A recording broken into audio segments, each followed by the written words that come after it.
តើ NPK គឺជាអ្វីមានតួនាទីអ្វីខ្លះការយល់ដឹងអំពី NPK គឺមានសារៈសំខាន់ព្រោះវាកំណត់នៃសារធាតុចិញ្ចឹមលើដីនិងរុក្ខជាតិដោយផ្ដល់នូវសារធាតុចិញ្ចឹមជួយជំរុញទ្រទ្រង់ធ្វើឲ្យប្រសើរដល់ការលូតលាស់ទាំងទិន្នផលទាំងបរិមាណនិងគុណភាពនៃដំណាំ NPK តំណាងឲ្យភាគរយនៃអាសូតផូស្វ័រនិងប៉ូតាស្យូមដែលមាននៅក្នុងជីដែលចាំបាច់ខ្លាំងលើរុក្ខជាតិដែលវាត្រូវការក្នុងបរិមាណច្រើនធាតុទាំង3នេះរុក្ខជាតិត្រូវការក្នុងបរិមាណធំជាងសារធាតុចិញ្ចឹមដទៃទៀតមុននឹងសម្រេចចិត្តប្រើប្រាស់យើងចាំបាច់ត្រូវដឹងថាតើសារធាតុទាំងនេះដើរតួនាទីសំខាន់ឬមានអត្ថប្រយោជន៍អ្វីខ្លះសូមពិនិត្យមើលភាគរយឲ្យបានត្រឹមត្រូវលេខឬភាគរយអាចនឹងប្រែប្រួលអាស្រ័យលើប្រភេទជី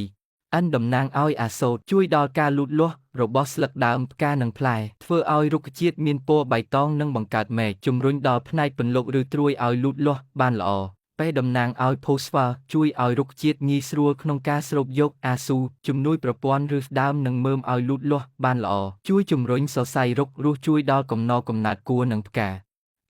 តំណាងឲ្យប៉ូតាស្យូមជួយឲ្យដំណាំកាន់ផ្កាកាន់ផ្លែជួយឲ្យរុក្ខជាតិមានសភាពធន់នឹងជំងឺសត្វល្អិតនិងភាពរាំងស្ងួតផ្ដល់ទម្ងន់និងរសជាតិដល់ផ្លែធ្វើឲ្យផ្លែនិងផ្កាមានពណ៌សម្បុរល្អ